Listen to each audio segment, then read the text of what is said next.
আমরা আসলে সবাই এক। কেউ হয়তো নিজের মনের দুঃখগুলোকে একটা খোলা বইয়ের মতো করে প্রকাশ করি, আবার অনেকেই বন্ধ সিন্ধুকের ভিতরে লুকিয়ে রাখি, কাউকে বুঝতেই দিই না।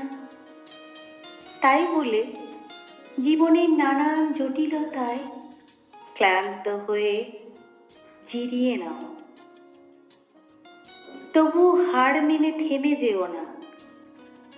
জীবন একটা যুদ্ধক্ষেত্র, সেখানে প্রতিনিয়ত সমাজ, পরিবার এবং নিজের সাথে লড়াই করে টিকে থাকতে হয়।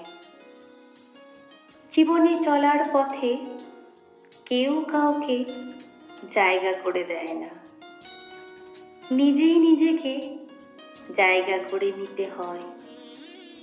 কথায় আছে না, যদি সূর্যের মতো পুড়ে পুড়ে আলো দিতে পারো, তবেই তো তুমি সূর্যের মতো হতে পারবে।